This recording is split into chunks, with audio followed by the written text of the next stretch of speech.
Fala pessoal, estamos iniciando mais um episódio do nosso podcast. O tema de hoje é desenvolvimento pessoal e soft skills. A convidada de hoje é a coach Tati Braga. É um prazer ter você aqui. Eu sei que você mora em outra cidade, que custou tempo para você vir aqui, mas muito obrigado de vir aqui compartilhar experiências com a gente.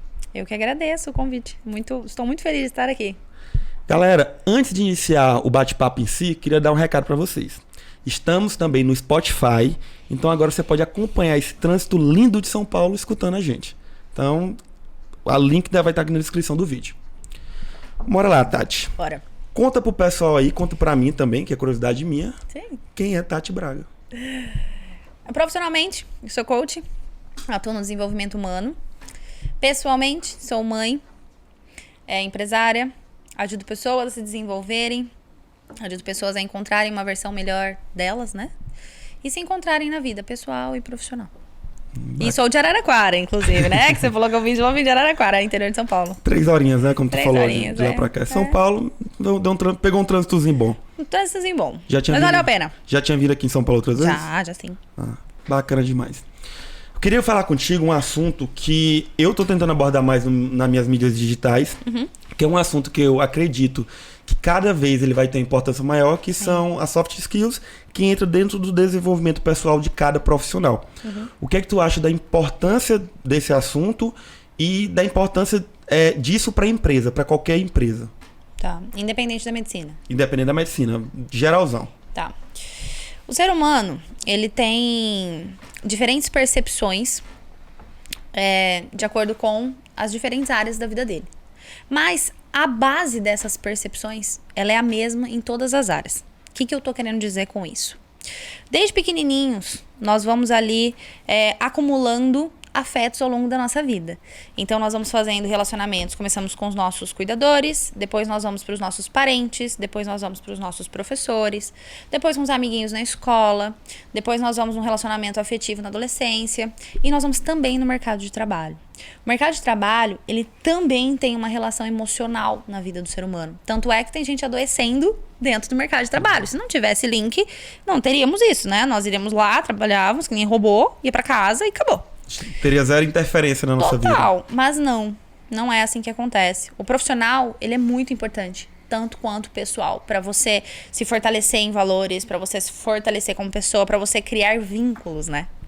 E as soft skills, elas entram justamente nessas questões.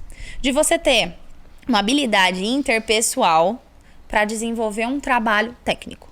Né? É basicamente isso. Então você desenvolve habilidades com pessoas, inteligência emocional, gestão de administração de tempo, produtividade. Essas questões, elas são suas.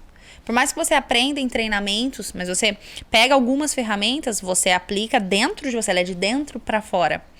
E isso impacta diretamente nos seus resultados. Impactando diretamente nos seus resultados, isso impacta na qualidade de trabalho que você tem. Concordo totalmente. Eu estava até pesquisando um pouco antes de vir para aqui.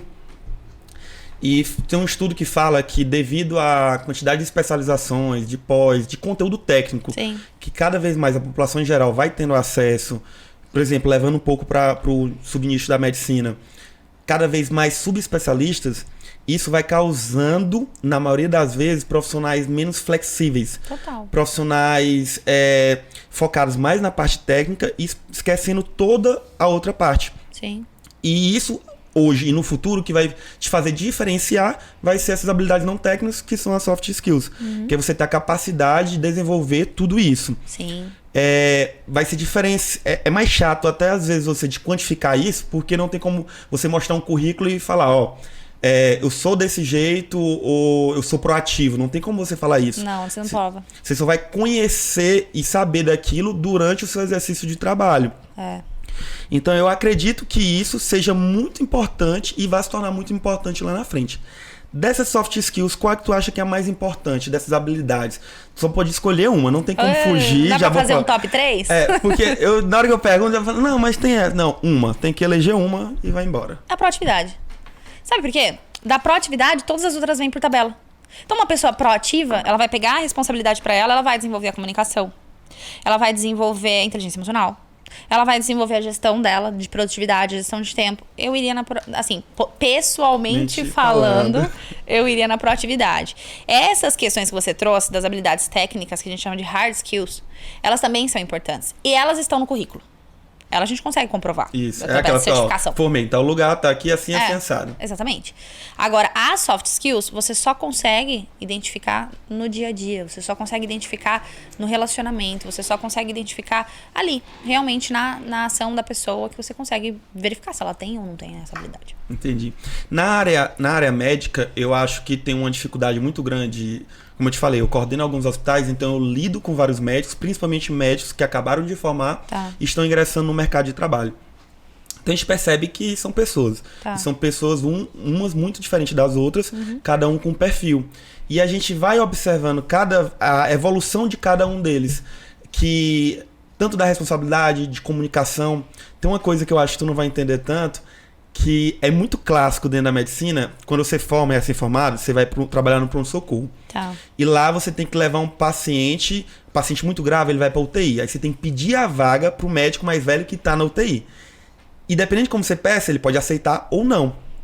E a maior queixa que eu tenho dos médicos quando formam e ingressam é essa comunicação com esse médico. Chega lá, tá nervoso, não fala direito, aí o médico mais velho às vezes é mais grosso, mais ríspido, enche o menino de pergunta, ele se desespera, não sabe responder, enfim, ele volta com o paciente dele pro pronto-socorro e não consegue o correto que seria transferir esse paciente para UTI e acaba me ligando. E eu sei que isso é falta de soft skill. Sim. É falta de organização antes de passar o caso, falta de comunicação e acho que até de se autoconhecer para conseguir se tranquilizar para passar o caso para o médico e conseguir o seu objetivo. É aí que entra, porque assim, você falou um negócio muito interessante, do autoconhecimento. Eu acredito que nesse caso falta inteligência emocional. Então nós temos 4 emoções de base: alegria, tristeza, medo e raiva. Vamos exemplificar nessa situação que você me trouxe, tá bom? Então a pessoa vai lá e pede autorização pro médico para ir lá e atuar na UTI, é isso? Isso. Ok. Como ela chega falando com esse médico? Ela chega sentindo o quê? Na maioria das vezes. Medo e nervosismo. Medo e nervosismo. Então tá bom. Aí ela não sabe administrar esse medo. Então ela não passa à sua frente e não sabe falar. Aí o que acontece? O médico vem e começa a encher ela de perguntas. O que ela sente? Desespero, eu acho. Desespero. O desespero beira até a tristeza. Isso. Né? Tipo assim, putz, eu acho que eu não sou tão boa, acho que eu não sei responder. Realmente. Aí você vê que a energia até baixa da pessoa. Ela não sabe lidar com a tristeza. Aí ele vai lá e nega. Assim, nossa, a pessoa não tem condição de entrar aqui, não tem. Olha o que é isso? O que ela sente? Raiva. É isso. Aí me liga. Esse último ponto é muito claro, porque aí quando me liga, ela tá com muita raiva, falando: Matheus, mas ele não quis aceitar, o paciente tem isso. Só que muitas das vezes ela não soube passar pra ele que o paciente tinha isso. Inteligência emocional. Tem um colega meu, o Sérgio, que inclusive eu dei os primeiros plantões dele, ele deu comigo, e na hora do meu descanso. Teve um paciente de emergência e ele foi lá tentar transferir. E ele me acordou desesperado, querendo chorar. Ele falou: moço, o médico da UTI me escorraçou. Tu não tem noção. Sério? E eu tinha preparado ele. Falar: o médico da UTI ele é um pouco mais grosso, então vai com mais calma. A dica que eu sempre dou: revisa o prontuário antes. Fala antes pra si mesmo, antes de falar pra ele, pra chegar já sabendo bem com propriedade do caso. Sim. Só que não foi o que aconteceu com ele. Aí encheu ele de perguntas e ele voltou pro conforto pra me acordar morrendo de raiva. Lógico. Foi frustrado? Não, demais. Ele até hoje ele lembra. Eu acho que ele tava com tanta raiva que no fim do plantão ele começou a sorrir tanto dessa história, de tanto que ele falou: bicho, não sei o que aconteceu, mas foi tão constrangedora aquela situação pra mim que tu não tem noção. E é porque eu ainda tinha preparado. Eu falei: vai com calma, que o que tá lá hoje ele é mais chatinho, ele é mais grosso, então tem que falar com jeito. Mas não teve muito sucesso. É que a sua área de trabalho, ela lida muito com emoção. Demais. É muita pressão. Né? Porque assim, é diferente de você estar montando um bloco. O engenheiro está lá montando uma peça lá dentro da fábrica que pode dar errado. É uma peça. Agora ali, você está lidando com uma vida. É uma responsabilidade, é a maior que existe. Então a pressão é muito grande. Se essa pessoa não tem inteligência emocional, como é que ela vai se comunicar? Ela pode fazer os cursos de oratória que ela quiser. Se ela não tiver inteligência emocional e não souber controlar a raiva, não adianta. É muito complicado. E é como tu falou, tu está lidando com vida. E aí você tem relações como médico no hospital com várias pessoas. Por exemplo, com o paciente, com um familiar do paciente, com esse médico da UTI quando você tem que pedir uma vaga, ou um médico em outro local quando você tem que transferir. E em todas essas relações você tem que passar confiança.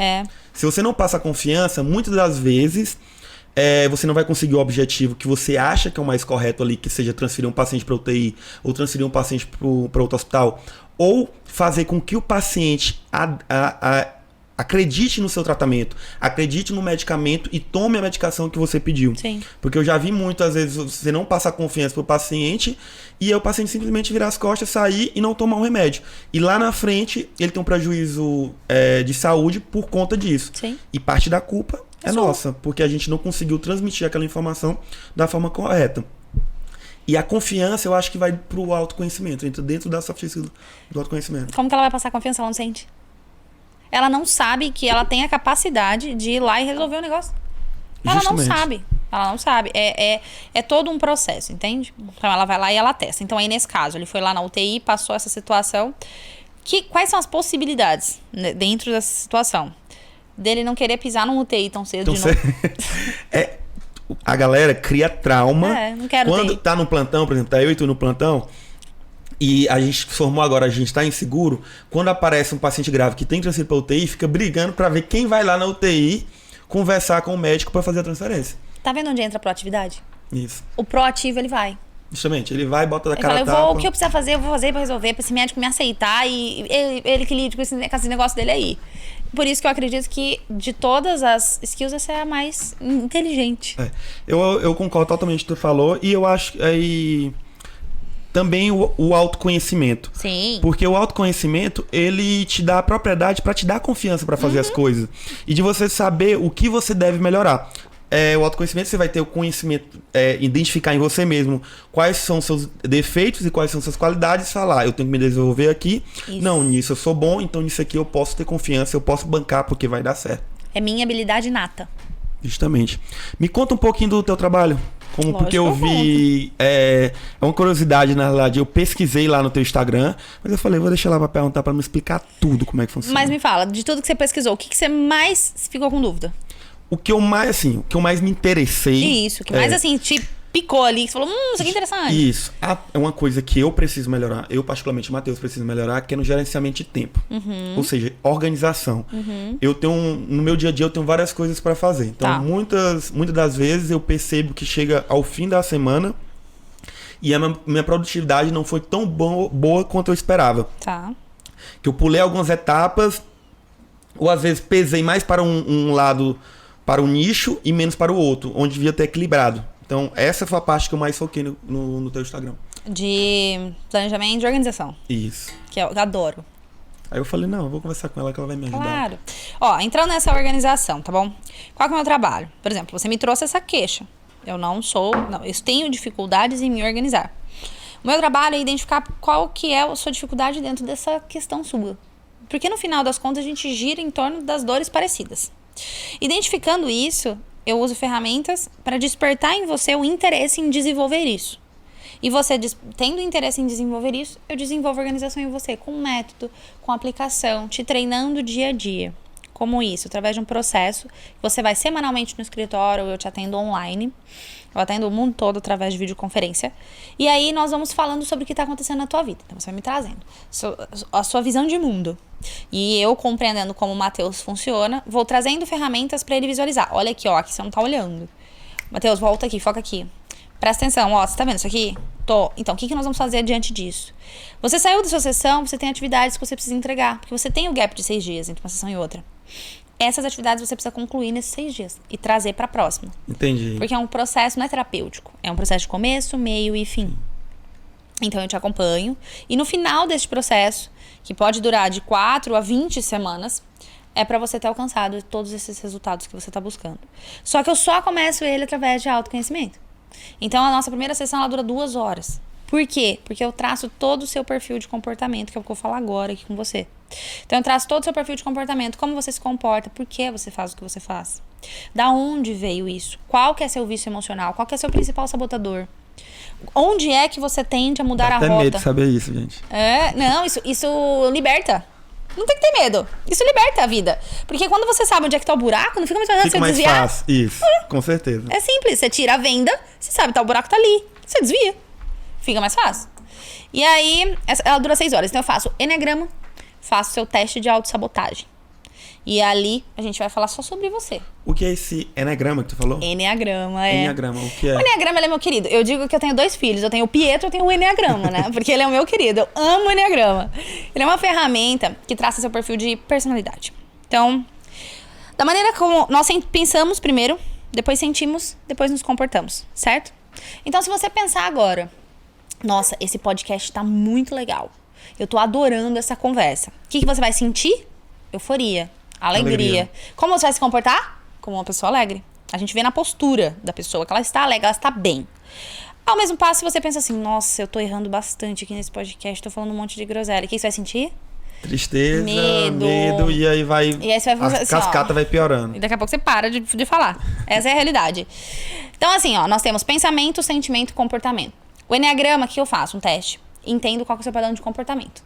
Diante desse padrão de comportamento, eu venho no sentimento. E diante do sentimento, nos seus pensamentos de base. Tudo que nós fazemos repetidas vezes, nós ficamos muito bons. E isso se aplica a pensamentos. Não tem pensamento? Você pensa com muito mais facilidade? Com certeza. Porque você ficou bom. Pensou várias vezes, ficou expert nesse pensamento. Então, eu mapeio tudo isso. O enneagrama ele é bem completo.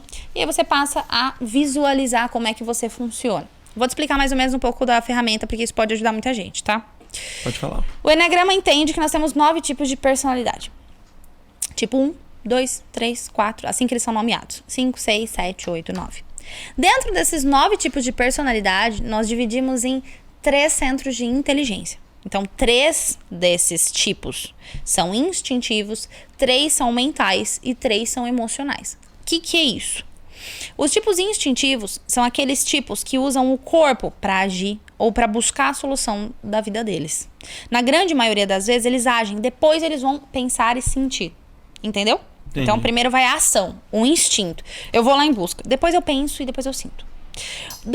Outros 3 desses tipos são emocionais. Então, eles usam até no discurso, você percebe? É aquela coisa tipo assim, nossa, eu estou me sentindo mal. Você não tem noção de como você fez eu me sentir.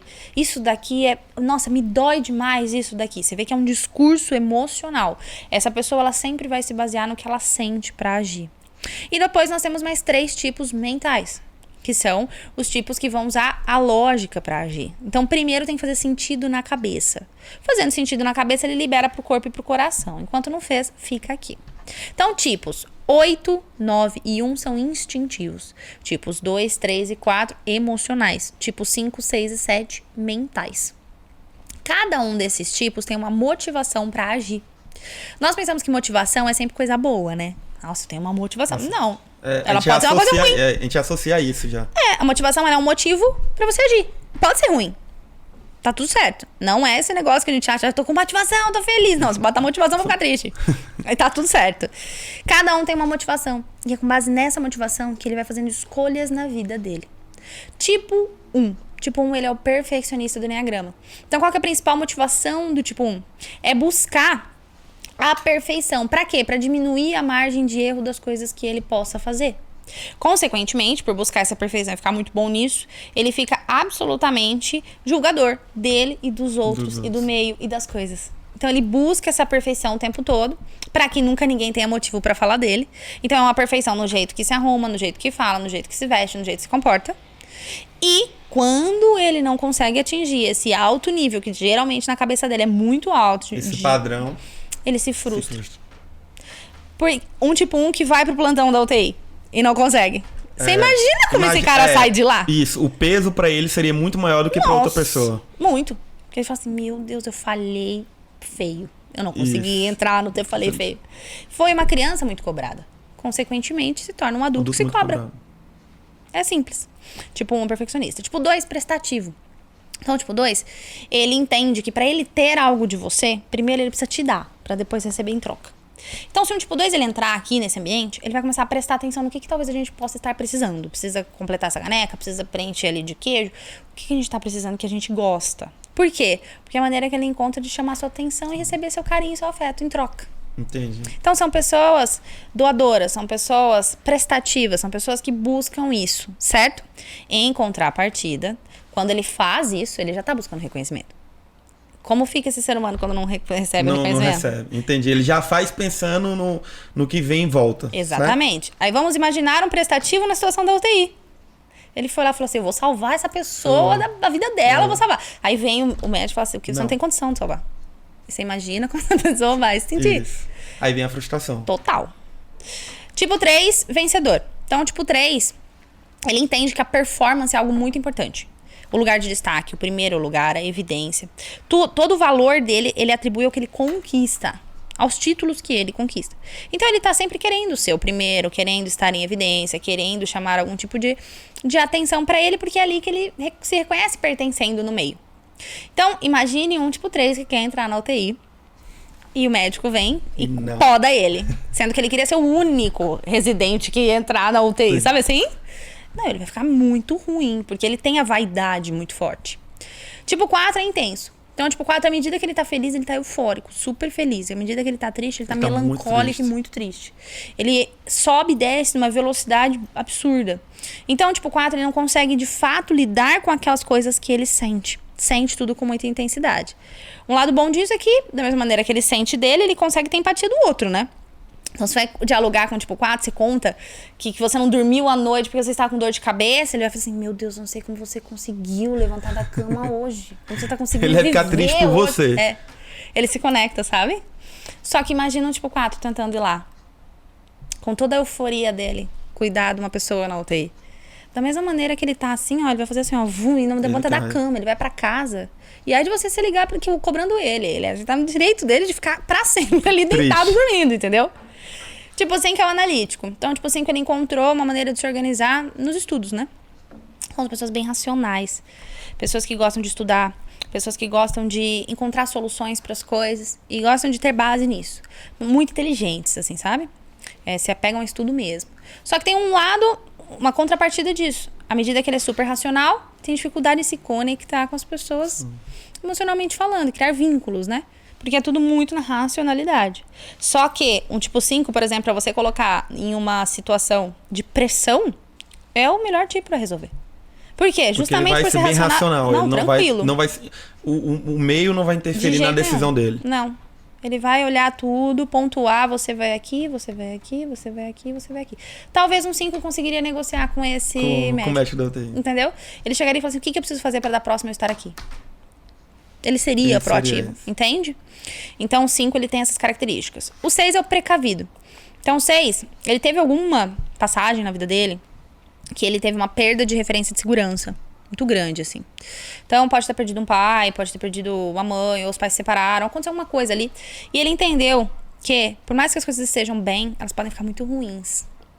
Então, o que ele faz? Ele vai entrar aqui, ele vai começar a prestar atenção onde é que é a porta para sair, caso aconteça uma coisa e, tipo, pegue fogo, a gente precisa fugir daqui, entendeu? Já imagina. São gatilhos, lá na frente. é o tempo todo. Então ele fica buscando o tempo todo alternativas na vida dele para caso as coisas deem errado. Fica sempre no futuro. Sempre no futuro. Então o que acontece com o tipo 6? Ele fica altamente ansioso. Ansioso por natureza. Como é que você faz com o tipo 6 nesse caso? Que ele vai lá, ele já preveu tudo que ele tem que fazer com a pessoa na UTI. Ele já tem tudo na ponta da língua. Aí vem o médico, que não sei porquê, não quis. Ele também vai se frustrar muito. A ansiedade vai tomar conta dele. Fala assim, nossa, eu também não sou bom o suficiente, etc e tal. Tipo 7 é o tipo otimista. Então, tipo 7, ele é aquela pessoa que vê o lado bom de tudo. Pode estar 99% de caos. Ele vai ver a florzinha que nasceu no caos. Esse aí é meu irmão, eu acho. É seu irmão? Com certeza. Ele é muito diferente de mim. Eu acho que é desse jeito. É muito natural eu ir falando dos tipos e as pessoas associando com familiares. É interessante isso. Esse eu tenho certeza que é meu irmão. Ele é... Você tá com o maior problema do mundo, você tá muito preocupado e você vai lá nele, ele fala, tá tranquilo. Relaxa, tá tudo bem. Vai dar tudo certo, fica tranquilo. Tá tudo certo, né? E até com as coisas dele, eu falei, assim, eu sou irmão, né? Então eu sei da rotina, sei das obrigações, sei de tudo. Então eu percebo algumas coisas do Marco Júnior, sei, vai dar problema. Ele, calma, vai dar certo. Ele mexe também? Daqui pra lá vai dar certo, fica tranquilo. Eu sou nessa, eu costumo falar, eu giro nessa rotação e ele gira nessa. Pra morrer de infarto é um mês. Não, ali tá. Pra você estressar ele é complicado. É otimista. Então, assim, é aquela pessoa que gosta de ver o lado bom justamente pra não entrar em contato com a dor. Isso é uma defesa dele. Então, pra não entrar em contato com a coisa chata, pra não entrar em contato com a dor, pra não discutir, deixa quieto isso daí, vai ficar todo mundo bem. A gente mora junto, a gente foi fazer faculdade em locais diferentes.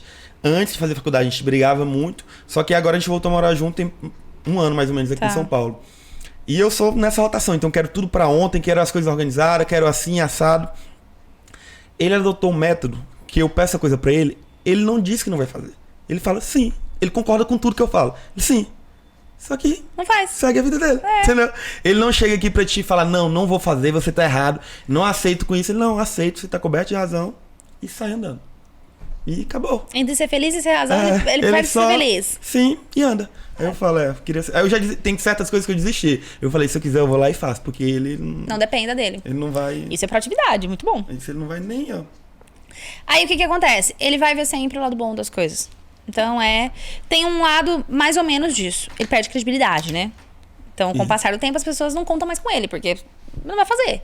Mas ele, comercialmente falando, é muito bom. Pra vender as ideias dele é muito bom. Pra conquistar novas pessoas, assim, fazer amizade é muito bom, sabe?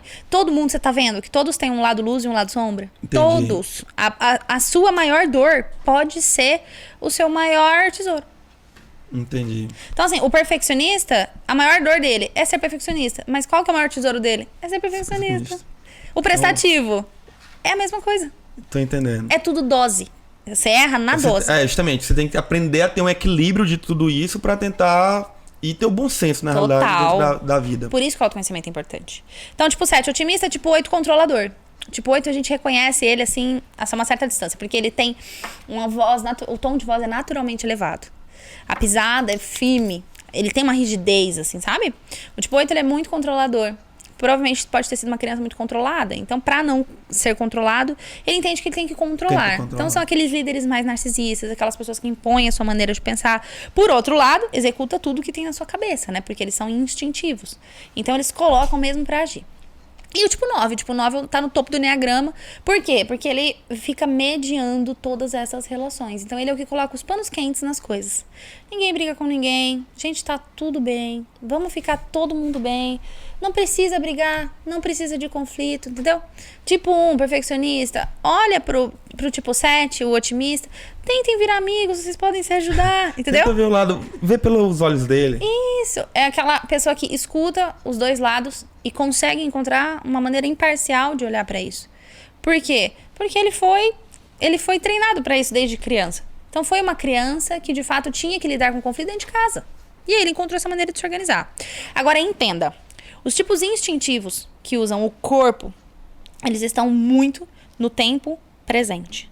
Os tipos emocionais que usam muito a emoção, eles estão muito no tempo passado. E os tipos mentais que usam muito a mente estão muito no futuro. O que a gente tem que fazer? Aonde entra a inteligência emocional? Você aprender a equilibrar tudo isso. Tudo isso. Isso é complicado, eu tiro por mim. Não sei qual do tipo eu sou, inclusive eu quero saber depois. Eu vou fazer seu enagrama. Eu quero saber depois qual que é o tipo que eu sou. Também quero saber, eu vou fazer depois. Mas, porque assim, tu vai falando, eu, na minha cabeça, no meu senso de identificação, eu vou me identificando com alguns pontos de cada um deles. Mas isso é muito complicado e eu senti muito isso quando eu formei. Até eu formar, minha vida era X, depois que eu formei, minha vida virou Y. Não que minha vida tenha piorado, nada do tipo, nada. Mas vem responsabilidades, vem muito pensamentos de futuro pra mim. Hoje eu tenho mais reflexões sobre como vai ser meu futuro, tanto financeiro, tanto pessoal, tanto profissional, que me afligem, são problemas que me afligem, eu não posso dizer que não me afligem. E não que esteja alguma coisa ruim ou algo esteja saindo do eixo, mas eu me preocupo muito com isso e eu sei que isso afeta muito o meu emocional. Eu tento equilibrar, tento acalmar, às vezes eu faço um exercício, sou muito ansioso, então eu faço alguns exercícios. Matheus, olha pra tua vida, olha tudo que tu imaginava há 5 anos atrás e vê que tá melhor do que tu imaginava. Sim. Então já agradece demais. Para de sempre querer um pouco mais, e sempre às vezes estar reclamando ou de não achar tão bom. Mas confesso que é um exercício diário, que todo dia eu venho buscando isso, porque são pensamentos que, inevitavelmente, acredito que sejam treináveis, que afligem o meu emocional. Sim, são gatilhos, né? São memórias que você tem, são medos que você tem, são traumas que você tem, vivências que você já teve que não deram certo e você falou assim, não quero isso de novo. E isso gera pensamentos, são gatilhos. E eles vêm. E esses pensamentos vão gerar os sentimentos. E esses sentimentos vão gerar o comportamento. Justamente. É basicamente isso. É.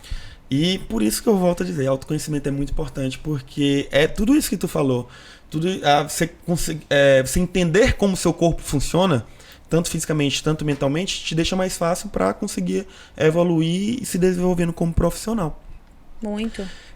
Nesse teu trabalho que tu faz de mentoria, tem um tempo específico ou não? Depende. Ou é variável, por exemplo, de mim para outra pessoa? Porque tem tempos de desenvolvimento diferentes. Então, às vezes, a sua dedicação ela é maior do que a do outro. Logo, o seu resultado vai chegar antes dele. Então, Entendi. Depende da sua dedicação.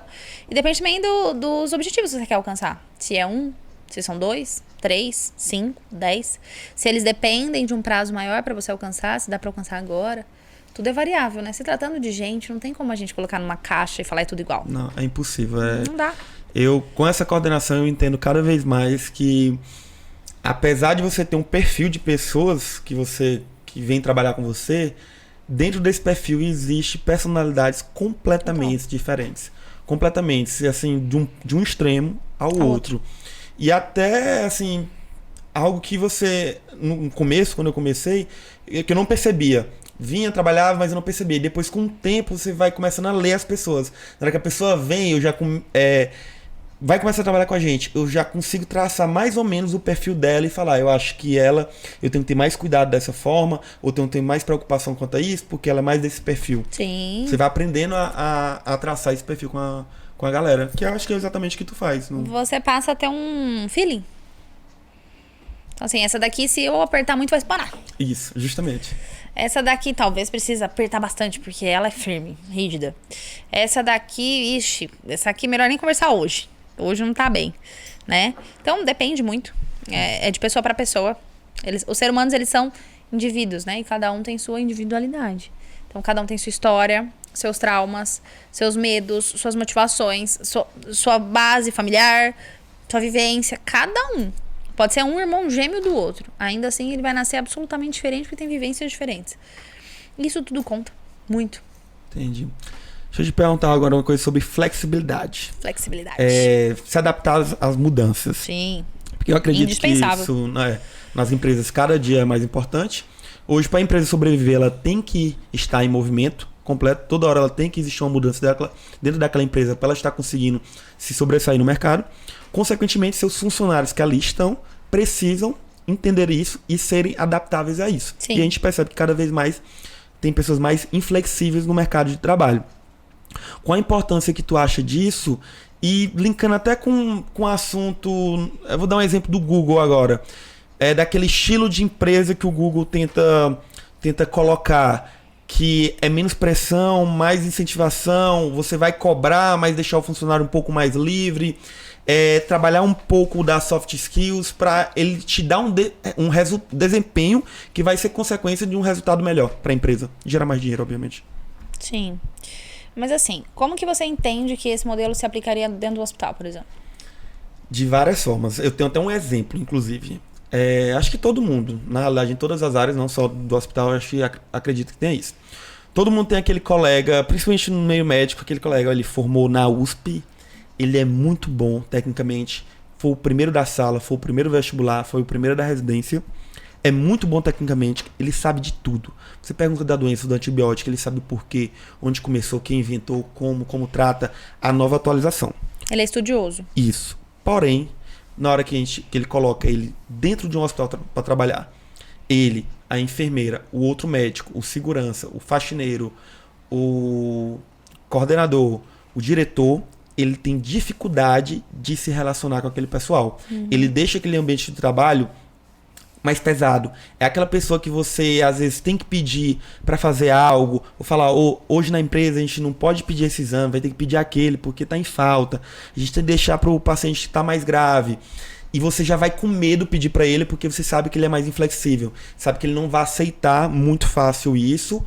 E tem uma relação ruim com medicina é um grupo. O médico ele não vai fazer nada sozinho, ele precisa de todo o apoio das enfermeiras, técnicos de enfermagem, entre outros profissionais.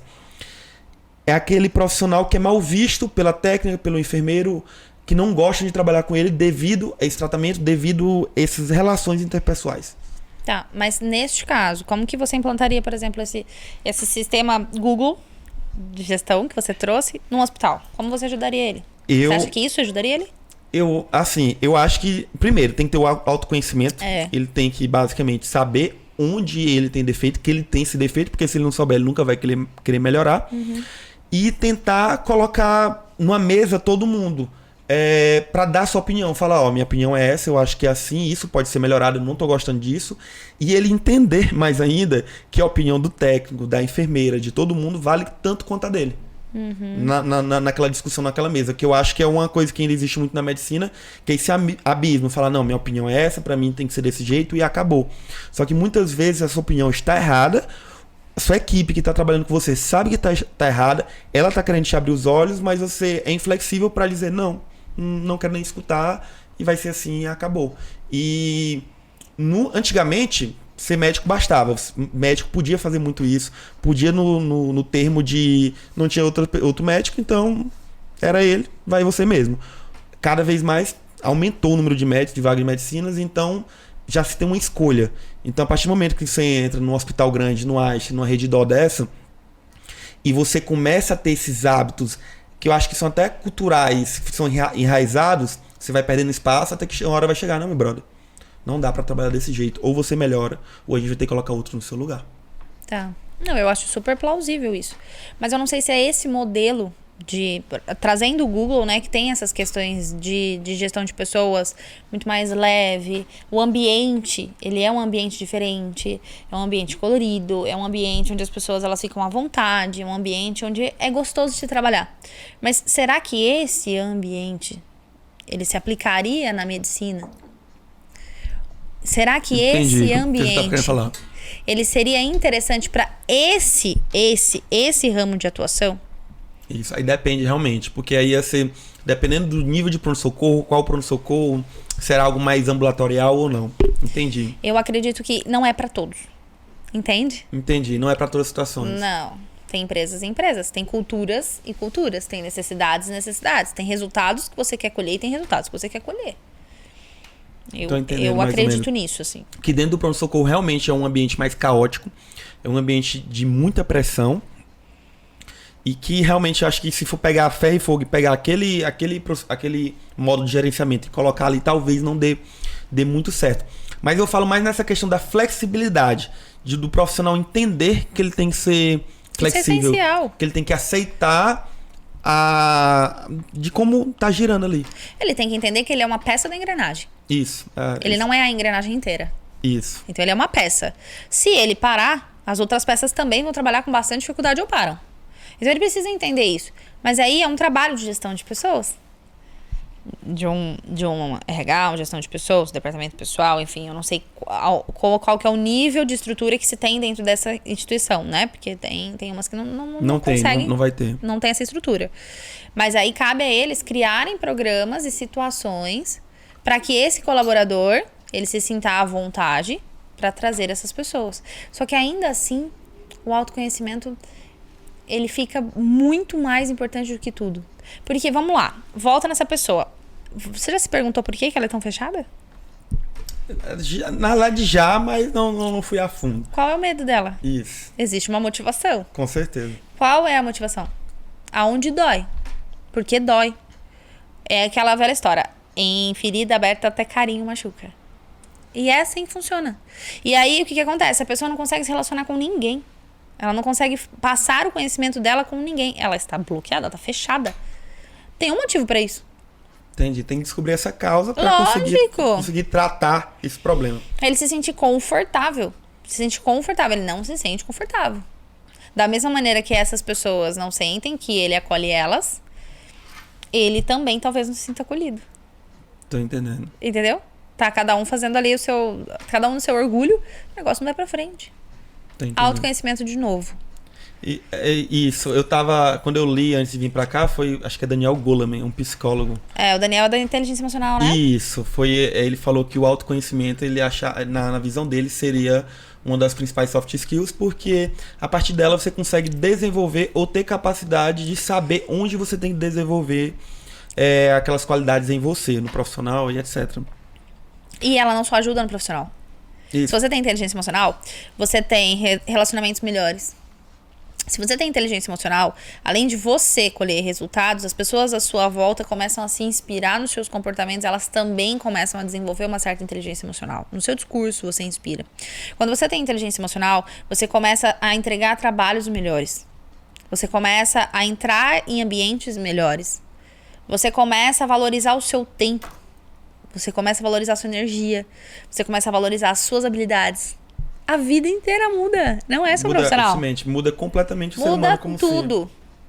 Isso que tu falou do exemplo é muito importante, porque eu também li num livro do Daniel Goleman sobre isso, que ele fala a questão da proatividade e a questão de você ter inteligência. A partir de você, quando você vai lá, resolve aquele problema e o outro profissional vê que você fez isso, que você tomou a iniciativa, organizou e teve um resultado esperado, você influencia ele, na próxima situação, a ele querer fazer isso. Exemplo. Isso é importante dentro da empresa. É um exemplo. Aquela história que o exemplo arrasta. O exemplo ele arrasta. A palavra convence, Isso. mas o exemplo arrasta. O exemplo arrasta. Eu tava até discutindo isso com minha mãe, porque lá em casa, meu pai faz muita caminhada e minha mãe fazia pouca caminhada. E agora minha mãe entrou na academia. Eles estão até vendo agora isso. Aí eu falei, mãe, segue firme, porque isso é muito bom, não só pra senhora, é muito bom para o papai também.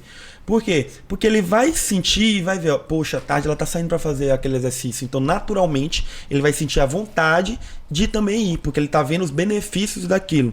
Inspira. E isso. E aí cai dentro do assunto que o ambiente que você está inserido define muito quem você vai ser. Tu acredita nisso? Lógico. Nós somos o que nós acreditamos a respeito de nós, o que nós acreditamos a respeito dos outros e o que nós acreditamos a respeito do meio. Nós somos isso. Você é isso, eu sou isso. É o que você acredita sobre você, é o que você acredita sobre as pessoas à sua volta e o que você acredita sobre o meio que você vive.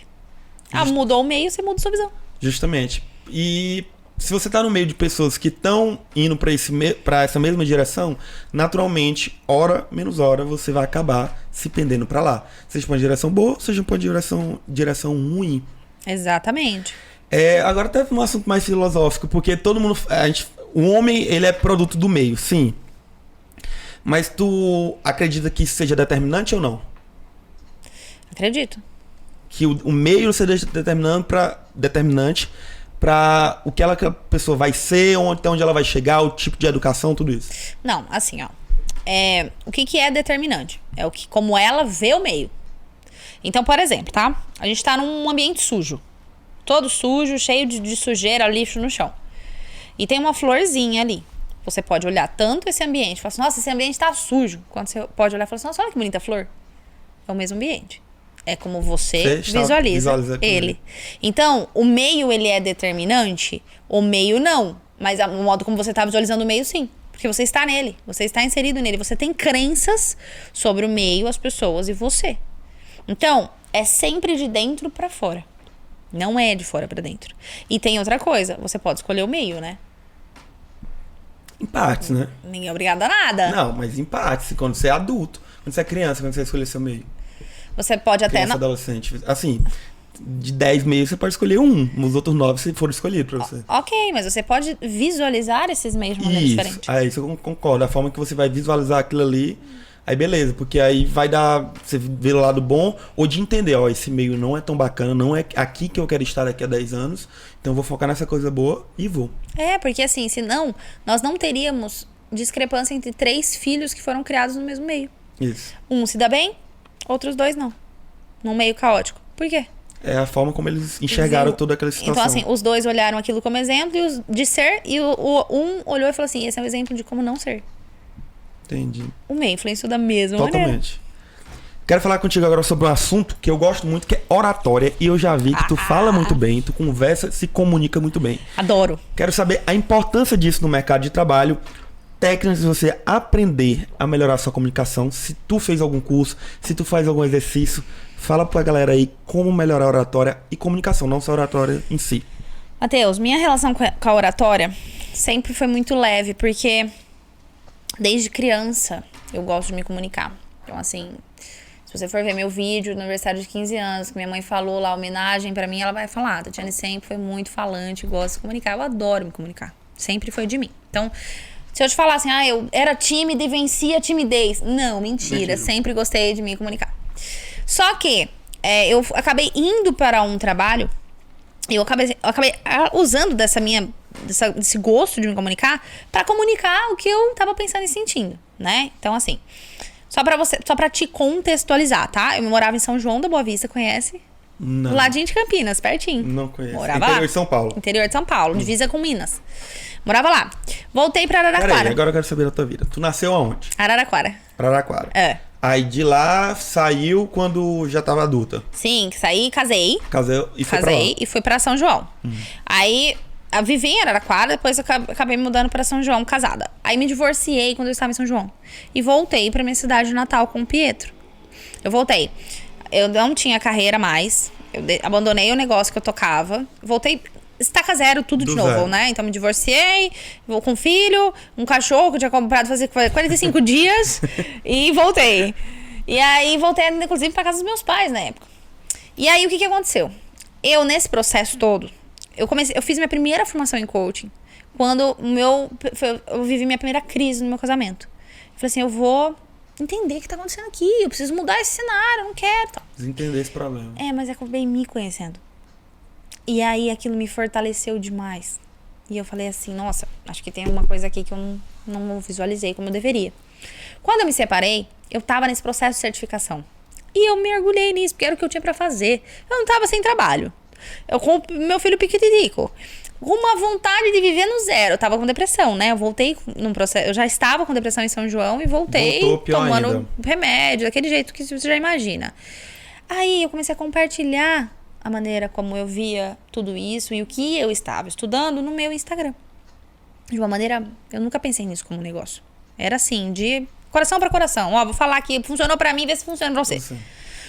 E aí, poucos dias, um pouco mais de uma semana, uma pessoa de Salvador, médico, me mandou uma mensagem e falou assim pra mim, olha, eu não sei exatamente o que é que você faz, mas eu também quero fazer.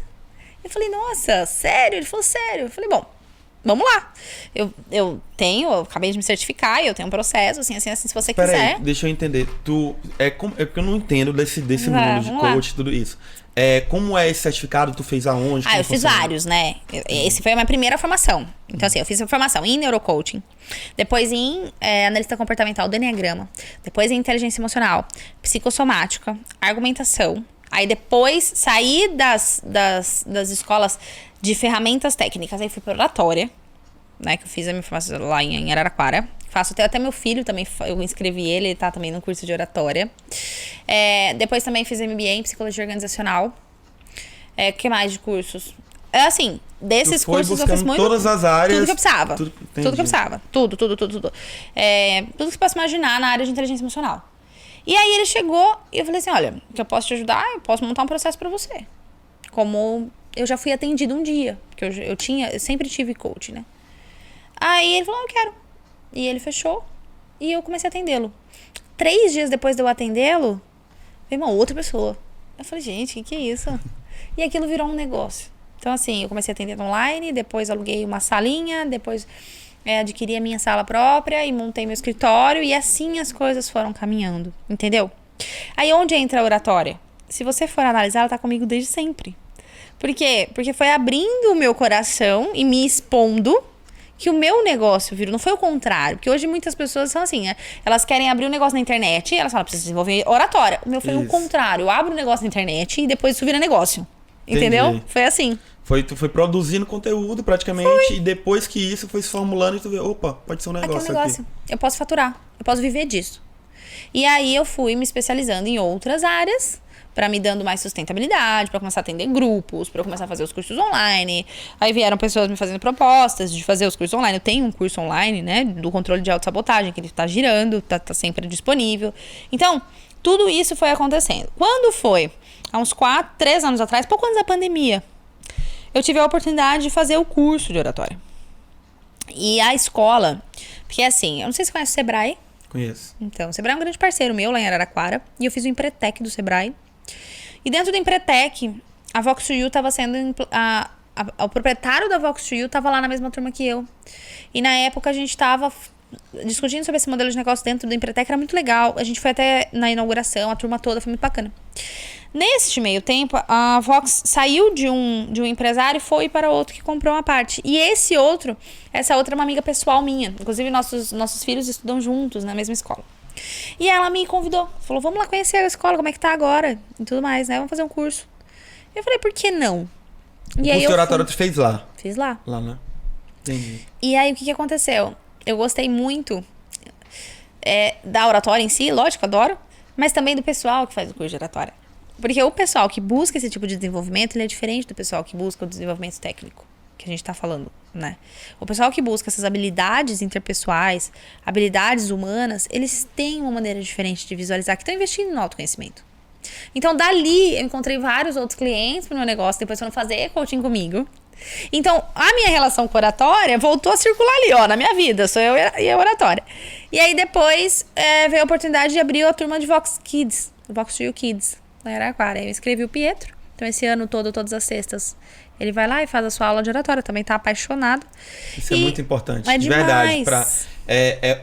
Tem algumas áreas que eu não sei porquê, mas eu, quando tiver filho, eu vou colocar desde o início da infância que oratória, comunicação, inteligência financeira, isso faz tanta diferença na nossa vida quando a gente está adulto, que por que a gente não começa a aprender desde criança? Porque a gente chega com conhecimento já bem sedimentado, chega com medos já derrubados, então a gente fica mais tranquilo para enfrentar o mercado de trabalho. Com certeza. Isso eu acho... algo, inclusive, que eu quero fazer, é um curso de oratória. Eu tava lendo alguns em São Paulo, porque eu queria achar algo presencial, eu não quero fazer online. A oratória online não funciona. Isso, porque eu quero ser exposto. Sim. Eu quero ser exposto à ansiedade, ao medo, ao desespero, para saber controlar minhas situações lá em cima e conseguir executar o que eu teria que executar, controlando essas emoções. Então é algo que eu quero de desenvolvimento para mim. Show de bola. Eu tava procurando sobre isso, achei umas ainda, mas ainda vou dar uma procurada mais, inclusive. Vou te indicar. Vou sim.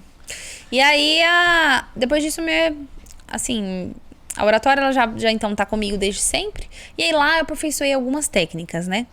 Então, técnicas de venda, que eu levo pra venda, né? Que a gente acaba usando no dia a dia. Só que é muito interessante, porque nos próprios cursos, no Neurocoach, na PNL, a gente já aprende muito dessas técnicas. Então, lá na Vox, eu treinei elas e, de fato, eu consegui implantar isso no meu dia a dia. Melhorou meu processo de venda, melhorou meu processo argumentativo, melhorou meu processo de tudo que você possa imaginar. Eu tô pesquisando mais sobre agora e eu tava observando muito nos livros que eu estava lendo sobre a oratória. Não sobre a oratória em si, sobre comunicação, que inclui a oratória. Sim. Que uma das dificuldades que nós temos, que o ser humano tem, é de entender que na comunicação, na persuasão, você tem que entender mais o momento de não falar e de ouvir do que realmente descarregar 400 argumentos na pessoa. Se você quer atingir o seu objetivo. Sim. Tu já ouviu falar um pouco sobre isso? Falar até papagaio fala. Isso. Mas assim, você falar na hora certa e você ouvir, aí você se comunica. Aí você não fala, você se comunica. Porque é tudo linguagem. E a gente tem que alinhar ela para que você compreenda o que eu tô querendo te passar. E eu também compreendo o que você quer passar. E nós dois assumimos a responsabilidade de mudar aquele contexto. Caso contrário, eu tô só falando. Falar, não adianta de nada. Tem um livro que eu tava lendo que ele falava que os melhores comunicadores, eles mais escutavam do que falavam, porque eles sabiam o momento exato de falar e do que falar. Eles não ficavam tentando convencer aquela pessoa a todo custo da sua ideia. Eles tentavam deixar a pessoa se convencer. Uma coisa que eu percebi muito, que assim, no coaching a gente pergunta mais do que fala. Na verdade, é uma regra de ouro nossa, que a gente não pode afirmar, a gente só pode perguntar. Né, que é justamente para a pessoa encontrar a resposta e ela assumir a responsabilidade de executar aquilo. Então eu sempre pergunto muito para as pessoas, principalmente quando elas estão com algum líder, que elas estão reclamando de algum líder e tudo mais, o porquê que elas não confiam nele. Por que elas acham, essa pessoa não sabe liderar, essa pessoa não sabe liderar. E eu pergunto, Com base no que você tá falando que ela não sabe liderar? E a grande maioria das pessoas diz porque não sabe ouvir. E isso é uma realidade. Às vezes a pessoa tem argumentos extremamente fortes, tem conteúdo pra caramba pra passar, mas se ela não sabe ouvir, de nada adianta. Sabe por quê? O que o ser humano mais gosta de falar? Sobre a gente. Sobre ele mesmo. Isso, sobre a gente. Eu gosto. Assim, é natural eu chegar e querer falar da minha vida, das minhas realizações, dos meus problemas, de tudo. Então, assim, quer se conectar com uma pessoa? Deixa ela falar. E começa a perguntar dela. Tira o foco de você e começa a perguntar dela. Como que você tá? Como foi seu dia hoje? Como tá a tua vida? Você tá feliz? Tá precisando de alguma coisa? Posso fazer algo por você? Ela automaticamente ela vai sentir que ela pode confiar em você. Ela fala assim, nossa, essa pessoa tá preocupada comigo. Essa pessoa é legal e tudo mais. E é assim, a gente tem que ter um interesse genuíno, não é uma coisa artificial. Mas a grande maioria, Matheus, aquele líder não sabe liderar. Por quê? Que não sabe liderar? Porque não sabe ouvir. Não é porque não sabe falar. Não é porque não tem a técnica. Não é porque ele não aplica. Não é porque ele não... Não, ele não sabe ouvir. Isso é muito importante. E é muito comum. Muito comum. Muito comum. Eu acho que é... Porque a gente tem uma crença que realmente pra gente ser um bom líder, ou pra gente saber persuadir alguém, a gente tem que estar toda hora batendo.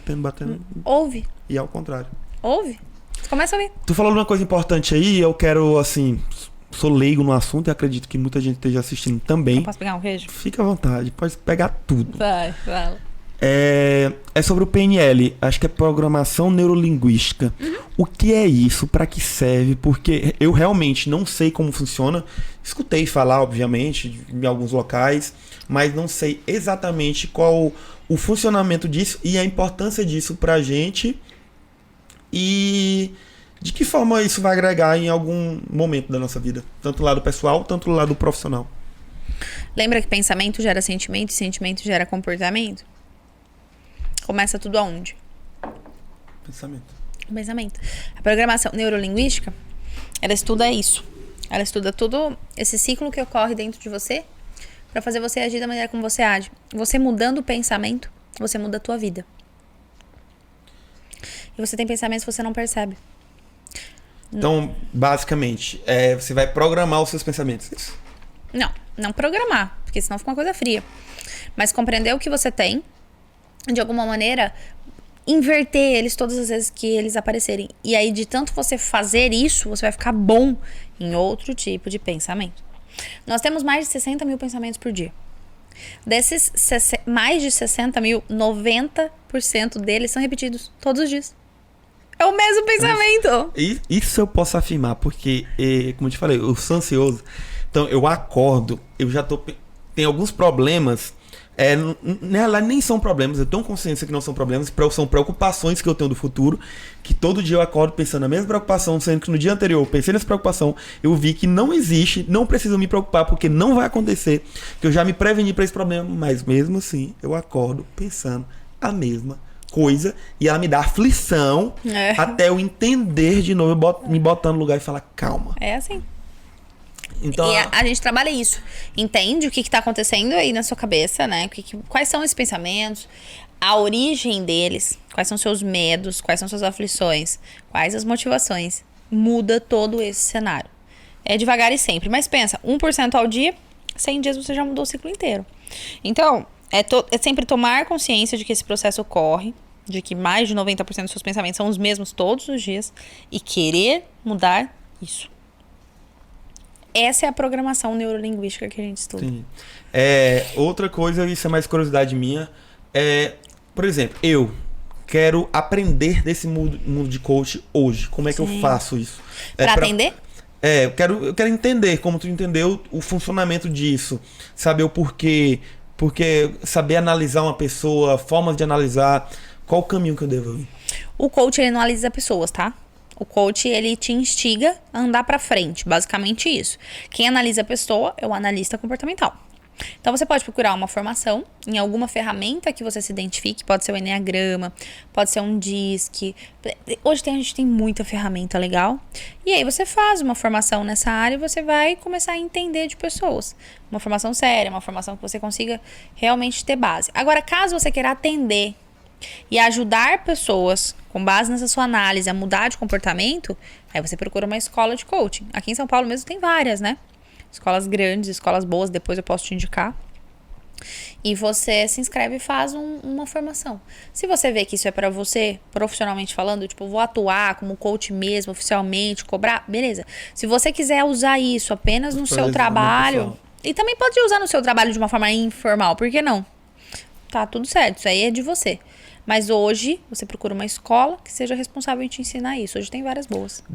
Porque eu vi que tu falou, por exemplo, eu treinar persuasão, isso, comunicação oratória, várias coisas. Nesse curso que tu fala, por exemplo, que tem aqui em São Paulo do coach, ele aborda tudo isso, te dá uma base que a partir disso tu vai ter que procurar outras mais específicas. O coach ele vai te ensinar basicamente a fazer as pessoas andarem. Agora, essa questão de persuasão, e é engraçado, porque vou entrar no outro assunto, posso entrar? Pode, fica à vontade. Vou te contar uma coisa. Quando eu comecei no coaching, muita gente se forma mensalmente no coaching no Brasil. Como é que é? Muitas pessoas se formam mensalmente no Brasil hoje em coaching, né? Você pode ver. Só que menos de 2% das pessoas que se formam em coaching conseguem faturar com isso. Elas não conseguem, por algum motivo. Hoje nós temos uma indústria que a gente chama de indústria do conhecimento. Essa indústria do conhecimento são essas escolas que ensinam você a vender uma certa metodologia. Só que elas te ensinam a metodologia, elas não te ensinam a vender a metodologia, que é o que você aprende na faculdade de medicina. Então, assim, você aprende toda a parte técnica daquele assunto, de como tratar. Como você vai se vender no mercado, meu querido, é outros 500. Aí você que lute lá fora. É assim que funciona. Justamente. A mesma coisa. Só que o que acontece? Diferente da faculdade de medicina, a indústria do conhecimento, ela vem com uma outra proposta diferente. Qual é? Então a pessoa vai lá, faz uma formação em coaching. E aí, dentro dessa formação, os líderes ali, eles fazem a pessoa se sentir extremamente corajosa. Ela encontrou o propósito da vida dela. Usa muito essa questão, né, bem comercial de encontro do seu propósito e tudo mais. A pessoa vai pra casa. Matheus, ela chega em casa. Aí ela tem que fazer o processo em 3 pessoas de maneira gratuita, que a gente chama de pro bono, pra ela se certificar. Aí ela começa. Aí ela vê que essas pessoas não estão tão interessadas como ela estava quando ela foi fazer. Justamente. Aí a energia dela baixa. Aí ela fala, será que isso eu não vendi direito essa ideia? Aí ela entra no Instagram, aí ela vê alguns coaches que são muito bem-sucedidos na área. Ela fala assim, meu Deus, mas como que eles conseguem e eu não? E a minha pessoa aqui não tá conseguindo ter resultado. Ela vê feedback desses alunos, desse coach, fala, nossa, como que ele consegue isso? Ela fala, acho que eu tenho problema. 5 dias depois, a própria escola que vendeu a formação liga pra ela. Oi, fulana, aqui é da escola que você fez a formação e tudo mais? Tô te ligando porque a gente acabou de abrir a formação em Master Coach pra você aprender a vender isso Ela fala, era isso que eu tava precisando. Aí ela vai lá. Ela vai lá, divide não sei quantas vezes, vai lá, fica mais uma semana lá. Aí ela quebra a madeira no meio, pisa no fogo, aquela coisa que a gente já sabe, né, de imersão. Aí ela volta pra casa. De novo a mesma realidade. Ela não sabe vender aquilo. Aí 2 meses depois, ela já tá quase desistindo. Ela fala, acho que esse negócio não é pra mim. Eu vou usar isso só pra mim desenvolver e tal. 2 meses depois, ela pega de novo, liga a escola. Oi, fulano, e aí, tudo bem? Tudo bem. A gente acabou de liberar 100 ferramentas de coaching pra você fazer uma sessão matadora. Aí ela fala assim, era isso. Não dei certo até agora por isso. De coaching. Aí ela compra o raio das 100 ferramentas de coaching. Aí chega 100 ferramentas. Ela fala assim, gente, tá bom, mas o que eu faço com isso agora? Ninguém me ensinou a aplicar essas ferramentas. Meu Deus, o que eu faço com isso? A pessoa fica perdidinha. Se endividou? Tá tão preocupada em atender o outro que esqueceu do próprio autoconhecimento e não vai atuar. Isso acontece muito. E eu levo isso para várias outras áreas que às vezes tem um marketing muito importante em cima, inclusive da área da medicina. Tem um mercado de pós muito grande. Então, como tu falou aí que mensalmente vários coaches se formam, na medicina tem muitos mensalmente muitos nutrologia, dermatologistas se formam através de pós-graduações, mas a taxa de profissionais que vão exercer aquela profissão realmente específica é mínima. Porque ela realmente ou não estava certa de que queria aquilo, ou não se encontrou, ou realmente não sabe vender e tem uma barreira muito grande. Ela tá querendo encontrar a segurança dela no próximo certificado. Isso. isso eu acho que tem um pouco de autossabotagem. Muito! Eu acredito que muito médico tem isso. Eu vejo umas amigas minhas falando, formaram em medicina, são 6 anos. Aí fez uma pós, fez outra pós, fez o curso não sei da onde. Tem 200 cursos, fora a faculdade de medicina e muito conhecimento técnico. Mas mesmo assim, elas acham que não estão preparadas para começar a atender um paciente, porque elas sempre precisam do curso daquele outro ali ou de mais um curso. E ficam, de certa forma, procrastinando para ter esse início. E o que eu tenho bem claro na minha cabeça que esse início é doloroso, é difícil, é um processo. Você não vai, como tu falou, exemplo, que a gente se espelha às vezes nas pessoas do Instagram. Eu não vou ter mesmo sucesso no cirurgião plástico que está há 20 anos formado no mercado, Sim. já está bem estruturado, formando hoje. Não vou ter. Eu tenho que botar o sapatinho da humildade, percorrer todo esse processo, levar muita taca durante esse processo e ir aprendendo com isso e não desistir para conseguir chegar lá. E ser esse cara do Instagram. Não vai ser de uma hora para outra e não vai ser um curso que vai me dar isso. Não vai ser a residência que vai me dar esse sucesso. Não tem nada que seja sinônimo de sucesso, que você aprenda do outro. A gente tem a mania de querer colocar no outro a nossa responsabilidade. E a responsabilidade é nossa. A responsabilidade de enfrentar o mercado de trabalho é nossa, de botar a cara a tapa é nossa e de tentar e persistir é nossa. Se deu errado, a culpa é nossa. Sim. Se deu certo, a culpa também é nossa. Exatamente. E assim, você pode com todo o conhecimento técnico errar. Justamente. Você pode chegar um dia cansado, tá virado, Tá pegou um outro estressado, plantão, isso. tá estressado, aconteceu algum problema em casa e você errar. E você tem todo o conhecimento. Você já fez cursos e cursos. Então assim, as pessoas, elas não precisam, é lógico que certificados são importantes para te tornar um profissional, mas ele não é o certificado que vai tornar você um profissional perfeito. Isso. É a ação, é você todos os dias estar ali, é você estar na linha de frente. Eu digo que assim, é 70%, 80% de ação e o restante a gente aplica em técnica, em embasamento, em estudos. Por quê? Porque até o estudo, se você não colocar em ação, você esquece. Isso. Tem algo que eu tenho como princípio pra mim, que é algo que eu tô tentando praticar cada vez mais.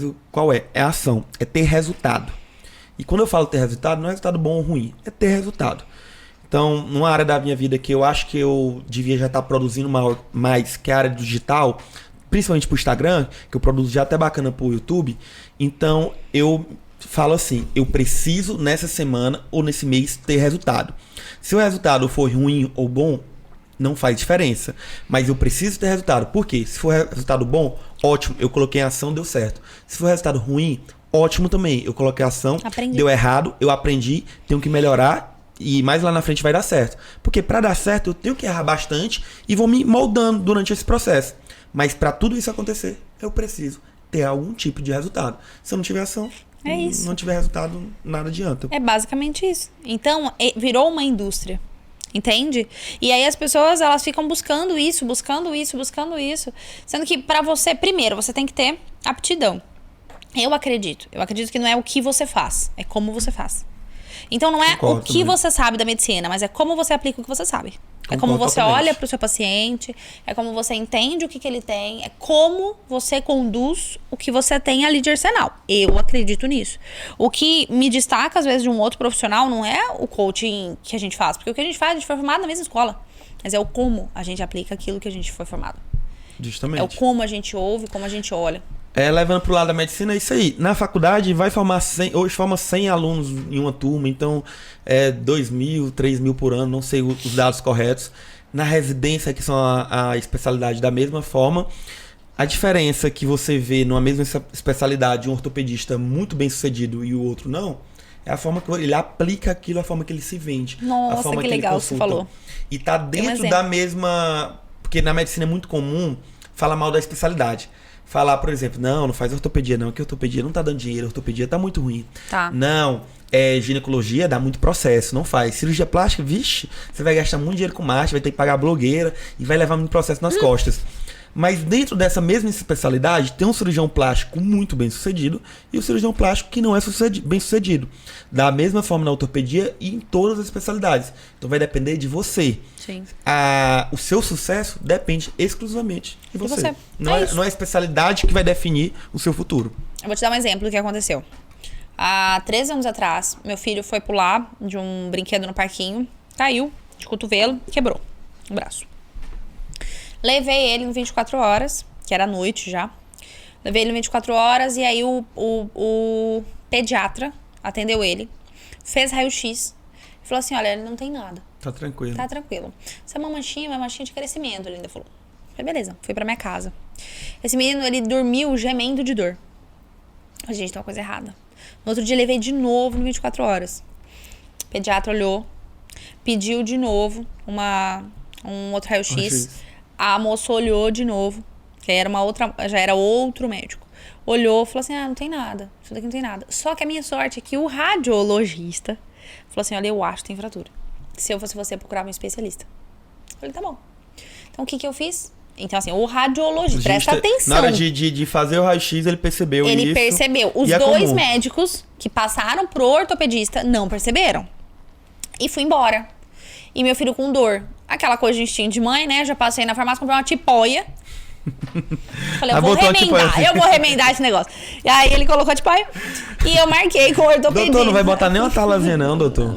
Nossa, mas olha, no que eu cheguei, Matheus, no ortopedista, ele bateu o olho e falou assim, tem fratura em 2 lugares. Eu falei assim, meu Deus, não veio nenhum. Tem 2. Tem 2. Aí ele falou, só que não dá mais pra engessar. Já passou do tempo. Aí eu te falo, vamos lá. E aí, por isso que eu tô te falando, que antes você tem que ter é o seu como. Meu, na dúvida, engessa esse braço. Tá com dúvida? É mais fácil você tirar o gesso se não tem nada, do que você deixar de engessar por falha tua. Engessa esse braço. Isso é uma coisa. Aí, o que aconteceu? Eu fiquei pensando nisso, sabe? Qual que é o primeiro requisito pra uma pessoa decidir fazer medicina? Querer ajudar o próximo, no caso. Ele quis ajudar desse jeito? Não. Me liberando, mandando embora? Esse é o requisito número 1. É tipo assim, vem diante de qualquer outra coisa. Eu acho que passa por um pouco, às vezes, de... Você vai acostumando com a medicina, vai virando um trabalho, independente se você lida com gente ou não. E às vezes acho que você deixa passar algumas coisas. O que é que eu tomo de princípio pra mim? O que é que eu tento ter esse cuidado? Obviamente que posso errar, não sou profissional perfeito, mas eu tento ter um bom senso. Eu tento olhar pro paciente e ver. Como um ser humano. Como tu falou aí, ele tá com dor. Então, tem certas vezes que no pronto-socorro chega um paciente pra mim, eu faço os exames. Ele falou, doutor, tô com dor na barriga. Faço os exames, não aparece nada. Passo medicação, não melhora. E eu, rapaz, vou internar pra investigação. Por quê? Pode ser um pouco de excesso? Pode ser um pouco de excesso.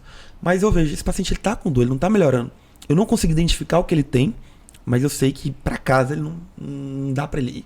Então vou internar ele e vou fazer uma investigação. É melhor ele ficar um dia aqui, a gente investigar, ele melhorar, vir outros especialistas, outros médicos e analisar e a gente conseguir ter um parâmetro melhor dele. E eu liberar ele com certeza no outro dia, falar, realmente você não tinha nada. Era apenas uma dor transitória, do que eu ficar com aquele peso na consciência. No caso dele, a conduta mais adequada na minha visão seria qual? É o que eu até faço. Eu atendo tanto pediatria, tanto clínica, porém não sou ortopedista. Eu analiso, olho. Primeiro, olho a clínica do paciente. Se é um paciente que está com dor e persiste com dor, mesmo com medicação, vai internar e vou pedir avaliação dentro do PS do especialista. O especialista passa no outro dia. Beleza. Não, acho que dá para mandar para casa. Não tá uma dor suportável. Eu explico pra mãezinha. Eu falo, mãezinha, não sou ortopedista, sou pediatra. Eu estou olhando e não estou vendo. Vou passar medicação para dor, mas a senhora vai ficar de olho hoje à noite. Caso tenha alguma piora, a senhora vai passar no ortopedista para acompanhar ele, beleza? Porque alguns serviços às vezes não tem ortopedista no horário. Então amanhã de manhã não melhorou, você vai passar no ortopedista para tentar resolver. Isso eu acho que é um pouco de zelo com você. Cuidado. Justamente, cuidado. Eu sei que vira um trabalho, às vezes a gente aprende a analisar o paciente quando ele chega e uma vez ou outra a gente vai acabar analisando errado, mas eu tento colocar esse princípio para mim. Sempre analisar a clínica. Inclusive com um amigo meu que eu aprendi, quando eu formei, eu fui acompanhar ele antes de começar a trabalhar, ele me falava isso, Matheus, esquece medicina, esquece tudo. Se esse paciente veio com essa queixa pra ti, tu passou a medicação, não melhorou, tu passou tua medicação, não melhorou, tu pediu o exame, tu não sabe o que é, beleza. Tu não sabe o que é, mas alguma coisa Tem. Você só não identificou. Então, interna. Ninguém vai te julgar por deixar o paciente no outro dia e amanhã tu falar pra ele, ó, tá tudo ok, não teve nada, vai pra casa tranquilo. É melhor tu ter, às vezes, até uma disposição com o hospital, com alguém, opa, tu entendeu, esse paciente ele não tem nada. É melhor tu ter essa indisposição do que ter indisposição com a mãe depois, ou com um familiar, ou até com a sua própria consciência, de dizer, poxa, se eu tivesse internado, eu teria resolvido o problema. Porque assim, aí no caso foi um problema mais tranquilo, poderia ser algo mais sério, algo que pudesse Deus o livre, tirar a vida daquele paciente. Lógico. Então, é o que eu levo pra mim, o conselho que eu dou pra todo mundo. Sei que somos seres humanos, estamos suscetíveis a erros. Algum momento ou outro, isso pode acontecer comigo. Mas, até pros recém-informados, ter esse cuidado. É melhor pecar pelo excesso do que pela falta. É melhor o plano de saúde vir reclamar e brigar com você e falar, poxa, tu entendeu o cara sem precisar? Você fala, poxa, realmente entendeu sem precisar. Tô olhando, observando melhor agora, mas na hora eu achei que precisava. Do que depois você ter aquele sentimento na sua consciência de falar, ele sofreu por minha causa. se eu tivesse feito aquilo, eu tinha resolvido o problema dele. É isso, sabe? Então, aí você tá vendo como que antes de você assumir, o profissional é um ser humano por trás com uma motivação. Então, qual é a motivação? Ajudar o outro, curar o outro, tratar o outro. Essa é a motivação. E aí você escolhe a medicina, qualquer outra área, entendeu? E isso entra dentro de uma soft skills que eu acho que é muito importante, que é a empatia. Que é você se colocar no lugar do outro e olhar o ambiente com os olhos dele. Sim. Entender aquela situação. Hoje, inclusive no hospital, eu nem ia falar isso aqui, mas isso me machucou tanto. Até teve uma... eu tava trabalhando no hospital hoje, teve uma paciente que tava com a filhinha dela, que tava com suspeita de apendicite. A gente tinha internado já a paciente e pedido a avaliação do cirurgião geral. Era uma paciente que, apesar de estar com apendicite, não estava em grau de urgência ou emergência, no sentido que o cirurgião teria que abrir a barriga dela e fazer a cirurgia no momento. Criança? Isso. E eu expliquei pra mãe, ó, tem pacientes, o cirurgião já tá no hospital, porém ele vai passando os pacientes que estão mais graves para depois vir avaliar ela. Mas eu já avaliei, entrei com medicação, entrei com todas as medidas necessárias pro cuidado dela. E a dor dela tá suportável. Eu perguntei pra ela, não, a dor tá nível 5, dá pra eu aguentar. E nesse mesmo hospital, tem um colega nosso que trabalha nesse hospital, que o esposo dele tá com CA. E estava no hospital, porque fez a quimio, estava se sentindo muito, muito mal. Então ele chegou no hospital, teoricamente nesse dia, hoje sexta, ele deveria estar totalmente trabalhando, mas ele falou, não, tô levando meu esposo, tô aí, Matheus, atende ele, vamos dar medicação. Então ele estava dando uma atenção especial para o esposo dele, porque ele estava muito preocupado. E essa mãe veio reclamar comigo e falou, olha, o cirurgião não passou até agora... na minha filha. Eu falei, não, calma, ele já tá aqui, eu já olhei, fica tranquila. Mas qualquer coisa, fala com esse gerente que ele vai organizar a tua vida. Aí ela falou, não, ele tá preocupado com o amigo dele que tá lá doente. Eu falei, não, não é amigo dele, é o esposo dele, e ele tá com CA e tá passando mal pós-químio. Ela falou assim, eu vou ferrar com a vida desse cara. Nossa! E tem certas coisas que te pega, que tu fala, gente, vocês têm noção do que é um CA, do que ele é novo, relativamente novo, 40 anos, do que você tem um CA com 40 anos. Não só assim, espero, vai dar tudo certo pra ele, mas a gente sabe que as estatísticas são muito ruins, jogam contra ou a favor. O quanto que isso mexe com o emocional do paciente, com o emocional do acompanhante, como é difícil lidar com tudo isso, e você sabe que tem a chance real de morrer. Você sabe que ninguém é doido, você sabe que realmente, na estatística, é mais pra morrer do que pra viver. Você e as pessoas que te amam. Justamente. Então você fica a um nível de desespero, um emocional lá em cima. Aí eu só falei pra ela, eu falei, meu bem, faz o que seu coração mandar. E seguir pra atender meus pacientes. Mas eu fiquei com isso na cabeça até agora. E quando tu falou da empatia, é isso. É da gente se colocar no local do outro. Eu não tenho muito contato com o esposo dele, mas eu sei o quanto difícil isso é pra qualquer pessoa. Eu fico imaginando, se fosse eu, se fosse minha mãe, meu pai, o quão devastado eu estaria, ainda tendo que trabalhar, tendo que manter tudo em ordem com esse problema. Então, entra nessas soft skills que eu acho que é muito importante no dia de hoje. Muitos dos problemas se resolveriam se a gente se colocasse no local do outro. Muito, muito. E essa questão é que assim, Ela, no caso, não teve inteligência emocional. Ela tava nervosa, porque ela também tava passando por uma situação. Eu entendo até... Pra ela era dolorosa. Era uma motivação dela, né? Isso, eu entendo até em certos pontos a reação, assim, entendo, mas ainda acho errado. Porque, assim, eu me botando no local eu não faria. Mas, Matheus, presta atenção. O que o filho dela tem? Apendicite. Apendicite.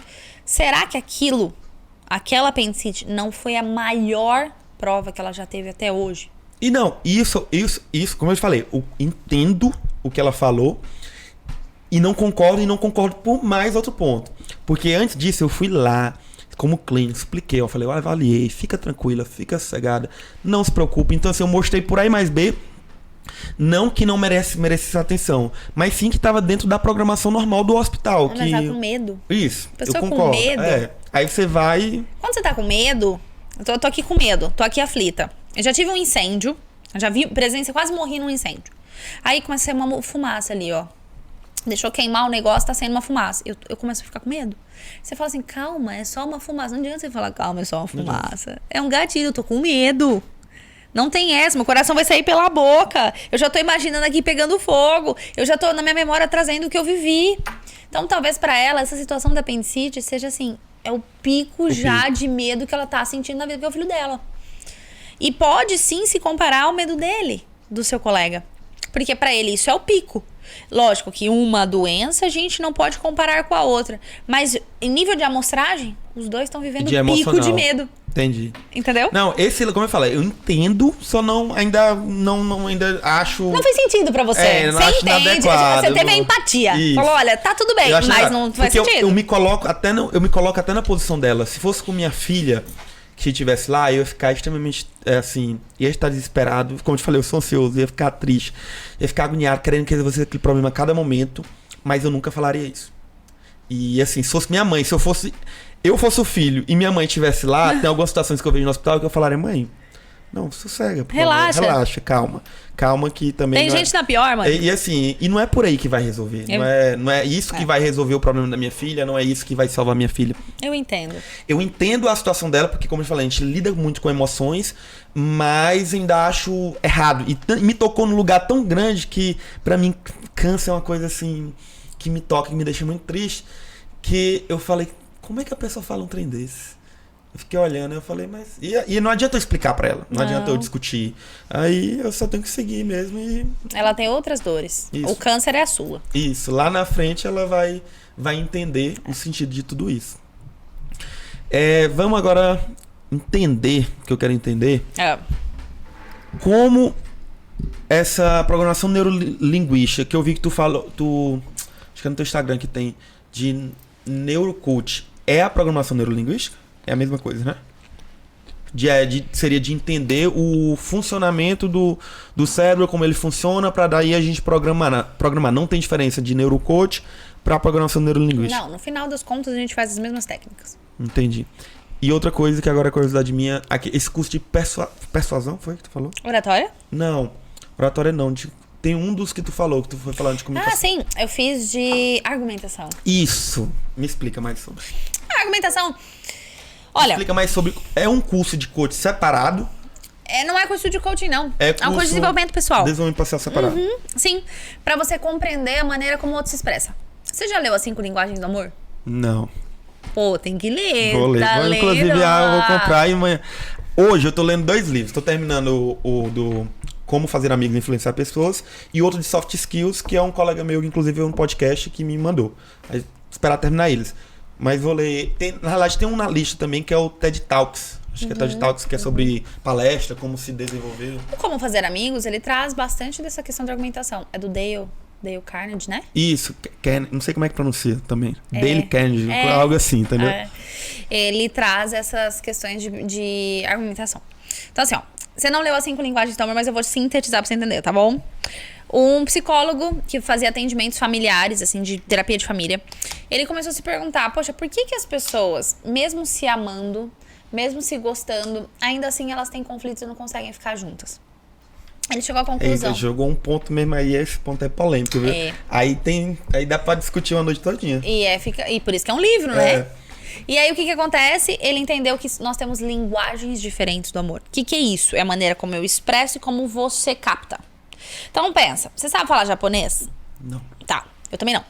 Aí chega uma pessoa aqui falando japonês. Nós vamos entender? Não. Mas ela tá falando, não tá? Tá. Tá expressando, não tá? Tá. Tá gesticulando, não tá? Mas a gente não tá entendendo Não nada. consegue se conectar com ela. Não temos a mesma linguagem.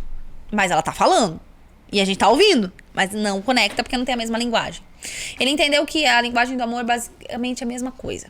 Então, ele captou 5 linguagens básicas. Primeiro, palavras de afirmação.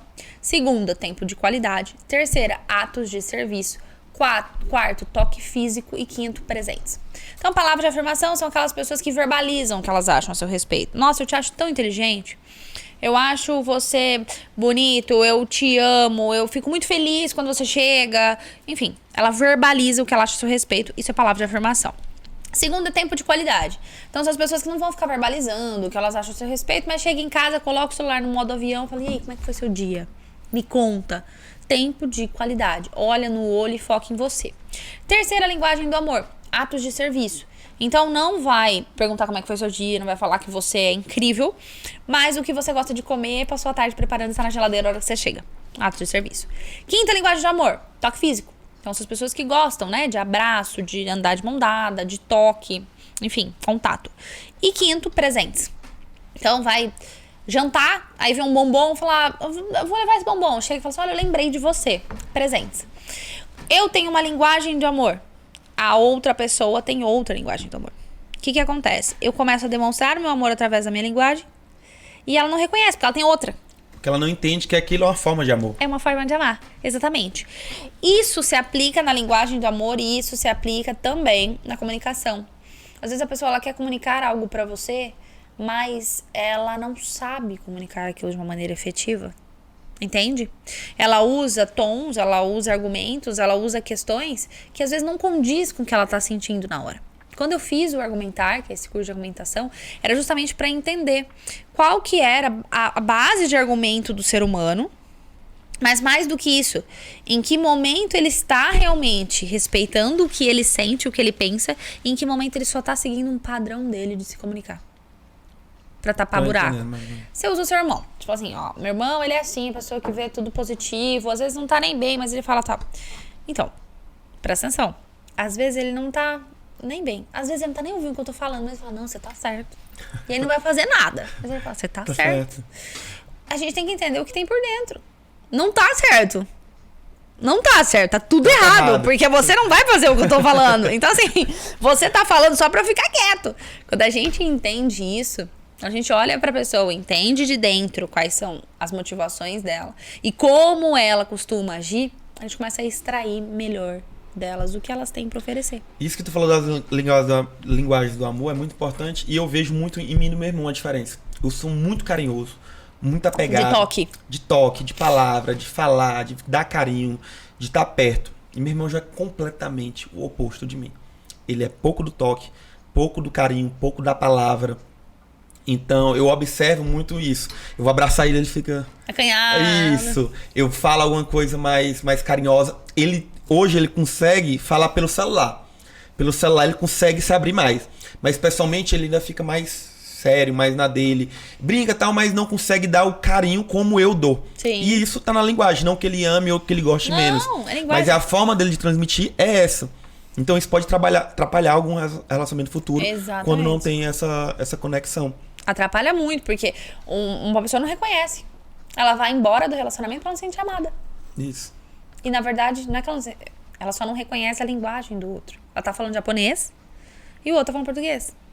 Então, assim, um tá falando, eu te amo, eu te amo, eu te amo, o outro tá falando, eu te amo em japonês, e ninguém tá entendendo nada. Só que ela não entende que aquilo é a forma de amar daquela pessoa. É. E isso vai muito dos seus acho que da sua criação, Sim, da forma como você foi conduzido, seu pai, sua mãe, sua vida, que eu acho que dá esse filtro. E tem também as questões, as reações mesmo. Então, por exemplo, medo, tristeza, são emoções que retraem a gente. Que a gente quer ficar mais quietinho, a gente fica mais retraído. A raiva, a alegria, ela já é mais expansiva. Então, ela faz com que você tenha movimentos pra frente. Entender tudo isso também ajuda muito na fase de aumentação. Vou ler esse livro aí. Gostei desse livro. Eu tenho certeza que você vai adorar. Eu vou te mandar, eu tenho PDF, aí se você curtir, você compra ele fisicamente. Beleza. Meu bem, a gente vai finalizar por aqui. Já deu um tempinho de conversa. Só tenho a agradecer. Muito de verdade, obrigada. só Eu que tenho a agradecer agradeço. de verdade. Sendo bem sincero agora, é uma área que eu quero me aprofundar mais, quero que você me dê algumas dicas. Com certeza. Acredito que deve ter alguma galera que assiste também, que se identifica com isso, que quer desenvolver.